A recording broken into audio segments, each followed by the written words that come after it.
Bonjour et bienvenue dans cette nouvelle édition du Non-Stop Info. Voici les titres. Le Bénin a célébré ce mardi le 63e anniversaire de son accession à l'indépendance.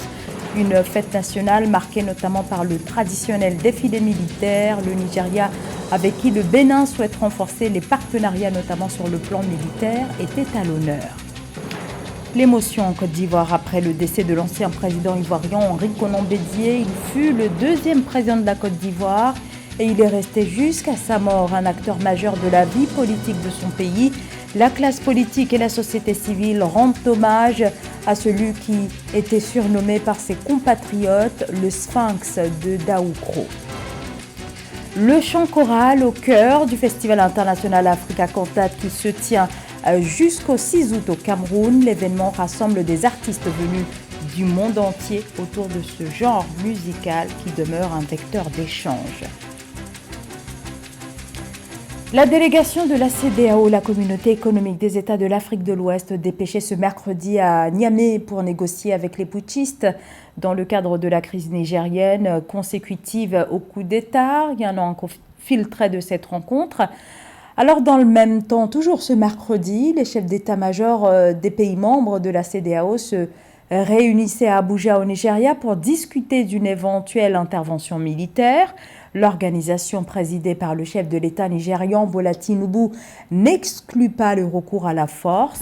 La CEDEAO a donné une semaine, donc jusqu'à ce dimanche, aux putschistes pour rétablir l'ancien président nigérien Mohamed Bazoum, renversé le 26 juillet dernier par des membres de sa garde présidentielle.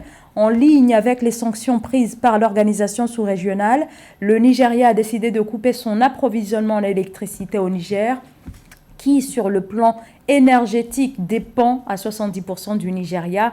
Les premières coupures d'électricité ont été observées ce 2 août dans la capitale nigérienne et dans d'autres grandes villes à travers le pays.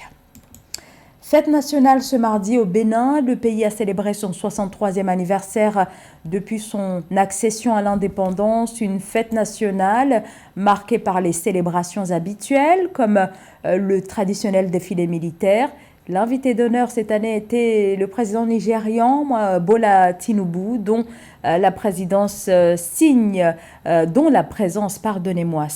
volonté des deux pays voisins, le Bénin et le Nigeria, de renforcer leurs liens. Retour sur les célébrations de cette fête nationale dans ce reportage de notre correspondant Lefti Ounou. Célébration du 63e anniversaire de la cession du Bénin à la souveraineté internationale, mardi 1er août 2023 à Cotonou. Le traditionnel défilé militaire et paramilitaire, principale activité marquant les festivités de cette commémoration de l'indépendance du pays, s'est déroulé en présence du président Patrice Talon et de son homologue Bola Ahmed Tinubu, invité d'honneur de la cérémonie. La présence du président Bola Tinubu et sa délégation témoigne de la consolidation de la coopération bilatérale entre le Bénin et le Nigeria. Moment de fraternité, le point d'orgue du défilé militaire et paramilitaire a été la parade aérienne des vecteurs de combat. Cette innovation marque l'engagement du gouvernement à lutter contre toute forme de menace sur le territoire national. Ce n'est pas pour la première fois que nous assistons à un défilé militaire et vous avez vu ce qui a défilé aujourd'hui. Ce n'est pas encore suffisant, mais c'est un grand pas que notre pays est en train de franchir. Vous savez que la majorité des Béninois sont des commerçants et le grand géant Nigeria est à côté, avec maintenant l'amitié entre les deux frères, c'est-à-dire Tinubu et Patrice. Je crois que ça va donner un plus. Face aux défis sécuritaires liés à la menace terroriste au nord du pays, le gouvernement multiplie des actions afin d'assurer le succès de la stratégie nationale de prévention de l'extrémisme violent. Au plan militaire, le renforcement des capacités des forces de défense et de sécurité FDS est une priorité pour les autorités béninoises, notamment avec le renforcement de la coopération militaire avec les États partenaires comme le Nigeria. Je pense qu'avec cette union entre le Nigeria et le Bénin que nous avons souhaité de tous nos voeux, avec d'autres aussi, ceux qui sont en train de se préparer pour mettre une force ouest-africaine, CEDEAO, pour combattre le terrorisme, c'est une bonne chose. On espère qu'on trouvera une solution pour cela. Mais le vrai combat contre ce qui se passe, l'insécurité, c'est de lutter contre la misère, la pauvreté. A noter que plusieurs troupes des forces de défense et de sécurité ont défilé sur le boulevard de la Marina. Il s'agit entre autres des défilés du détachement des composantes des forces de défense et de sécurité, des défilés aériens et motorisés. Ce 63e anniversaire de l'indépendance du Bénin est assis sur le thème « Les forces de défense et de sécurité debout et ensemble contre le terrorisme ». Il était depuis un demi-siècle l'une des plus grandes figures de la vie politique de la Côte d'Ivoire. L'ancien président ivoirien Henri Konan Bédié est mort à Abidjan ce mardi 1er août à l'âge de 89 ans. Depuis sa disparition, les hommages se multiplient.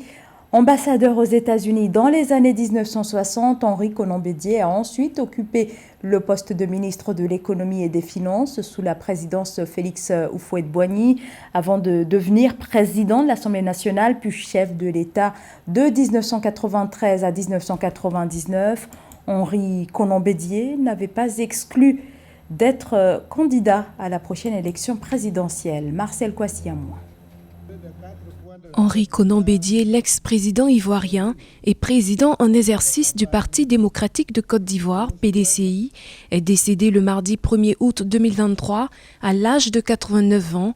Henri Konan Bédié a été chef de l'État de Côte d'Ivoire de 1993 à 1999. Après la mort de Félix Houphouët-Boigny, père de l'indépendance, élu 2 ans plus tard lors des élections présidentielles, il est renversé par un coup d'État en 1999.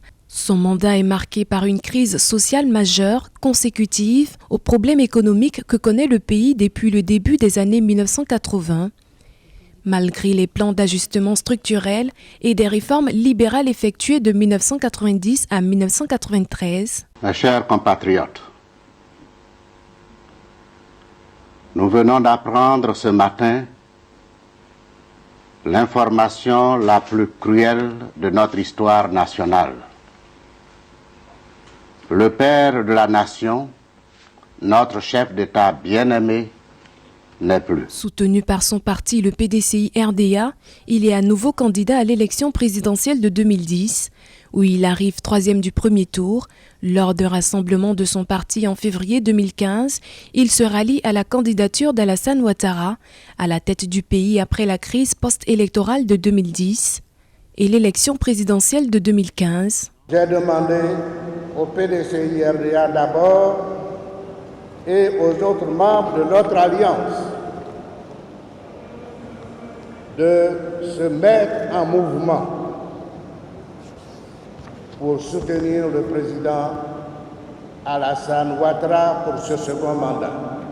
Henri Konan Bédié a joué un rôle significatif dans la décrispation du climat politique en Côte d'Ivoire après la crise post-électorale de 2010-2011 qui a fait plus de 3000 victimes. En juillet 2022, il participe à la rencontre entre le président Alassane Ouattara et l'ex-président Laurent Gbagbo, acquitté par la Cour pénale internationale après 10 années passées en détention aux Pays-Bas. La rencontre entre les 3 dirigeants visait la réconciliation nationale et la cohésion sociale en Côte d'Ivoire en vue d'une tenue sereine des prochains scrutins. L'élection présidentielle en Côte d'Ivoire est prévue en 2025. Les hommages se multiplient après la mort de l'ex-président. La présidence ivoirienne a réagi à cette disparition. Le chef de l'État, Alassane Ouattara, salue un grand serviteur de l'État. Beaucoup de réactions des hommes et femmes politiques vont dans ce sens. Même chose du côté des anonymes qui, dès l'annonce de la mort du 2e président de la Côte d'Ivoire, ont tenu à saluer la mémoire d'un acteur politique incontournable. Reportage Esther Conan.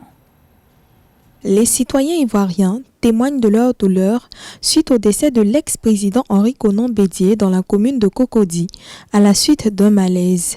Devant la mémoire de ce grand homme d'État et de sa disparition subite, ses compatriotes saluent un nationaliste. Je suis vraiment choqué. Voilà, je suis choqué, je suis vraiment triste. Voilà, parce que c'est un président qui a servi le pays depuis des années. Donc, vraiment, ça me fait vraiment mal. S'il est malade, il n'est pas malade, nous, on n'est pas au courant. C'est hier la nuit, les gens m'appelaient et disent ton papa est parti. J'ai dit mon papa est parti où? Il dit il a pris à mon morgue. J'ai dit c'est faux. On demande Dieu. Il a qu'à donner bonne place là-bas. La direction du Parti démocratique de Côte d'Ivoire, Rassemblement démocratique africain, à travers son président national de la jeunesse urbaine, loue l'héritage que laisse Henri Konan Bédié.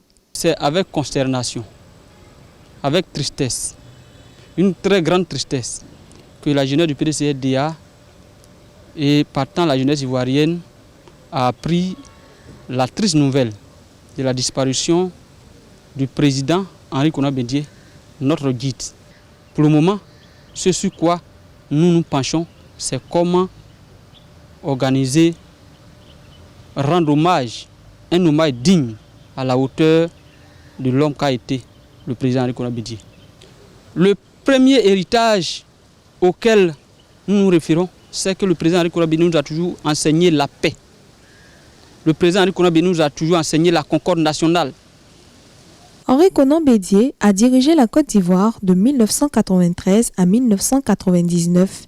Il avait été porté à la magistrature suprême à la mort de Félix Houphouët-Boigny, premier président de la République de Côte d'Ivoire depuis son indépendance en 1960.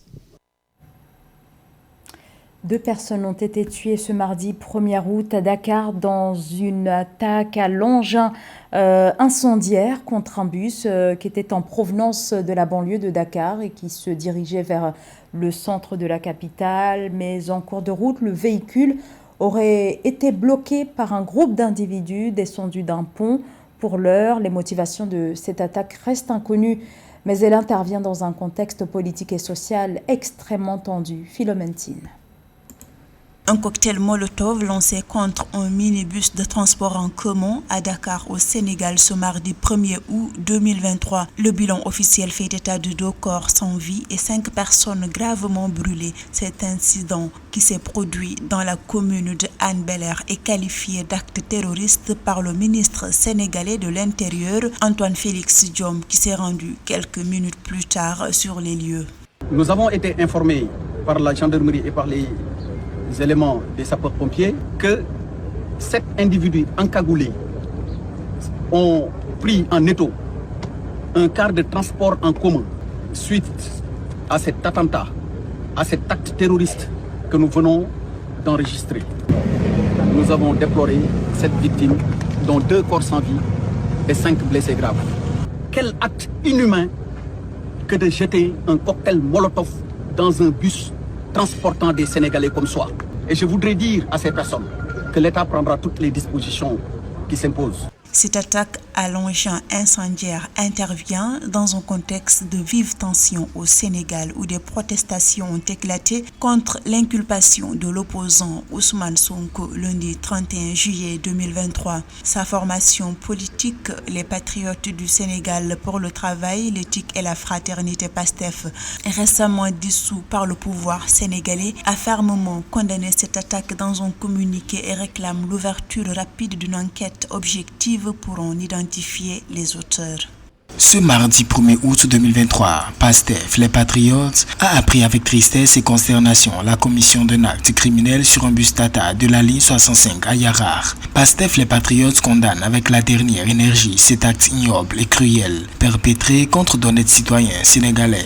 À quelques mois de l'élection présidentielle du 25 février 2024 au Sénégal, le pays fait face à un contexte social très tendu qui risque de déstabiliser cette nation perçue comme un modèle de démocratie en Afrique. Après la suspension de l'Internet des données mobiles, le gouvernement du Sénégal a également annoncé la suspension du réseau social TikTok.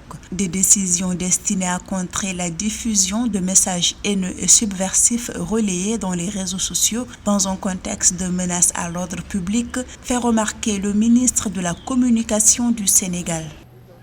Le Festival international Africa Cantate se tient actuellement au Cameroun. Cet événement musical se poursuit à Yaoundé jusqu'au 6 août. Sur place, beaucoup d'engouement autour de ce festival qui rassemble des chanteurs venus du monde entier afin de promouvoir le patrimoine de la musique chorale. Au programme, plusieurs concerts de chœur. Marie-Raphaël Antolo. C'est dans un roulement de tambour au rythme africain que s'est ouvert ce 1er août à Yaoundé au Cameroun la 2e édition du festival Africa Contact. Un chœur de nombreux enfants et adolescents sur des créations inspirées de chants traditionnels camerounais a permis de marquer symboliquement l'ouverture. C'est un chœur de 120 enfants et adolescents et 542 chanteurs venus de par le monde venus célébrer la musique à l'occasion de ce festival. Comme vous l'avez dit, c'est 582 participants qui viennent de 18 pays, dont 12 pays d'Afrique. C'est important pour nous de préciser que le chant choral est un vecteur très important de cohésion sociale, d'intégration culturelle, qui participe aussi à la diversité, à la valorisation du patrimoine, mais qui contribue aussi à la compréhension interculturelle. L'Africa Contact est un festival international non compétitif visant à rassembler des chanteurs du monde entier pour promouvoir le patrimoine de la musique et mettre en valeur la richesse culturelle des chorales camerounaises. Cette ouverture de l'Africa Contact, qui a réuni chanteurs, chefs d'orchestre, compositeurs et managers, a également été l'occasion pour les participants de découvrir et partager leur vision de cet art mélodieux. Le Cameroun est un pays qui regorge d'énormes potentiels en termes de diversité culturelle et en termes d'expression de cette diversité. Et le chant n'en est qu'une. Alors, l'UNESCO accompagne les efforts du gouvernement camerounais dans la valorisation de son patrimoine à travers son inscription sur la liste du patrimoine immatériel, mais également à travers un appui technique au gouvernement et un accompagnement aux acteurs culturels. Donc c'est un événement qui rentre en droite ligne de ces objectifs-là et qui forcément donne une portée plus globale. Accueilli par l'association Amis du Cœur Madrigal du Cameroun, le festival Africa Contact se tient jusqu'au 5 août. Ce festival a pour objectif de renforcer les capacités de professionnels dans le domaine de la musique en Afrique et de former des chefs de chœur et managers de chorales et de festivals afin d'améliorer le niveau artistique et d'organisation avec un effet démultiplicateur dans les pays d'origine des participants. La première édition de l'Africa Contact tenue en 2020 avait été organisée en ligne en raison de la pandémie de Covid-19 alors qu'elle devait se tenir au Kenya.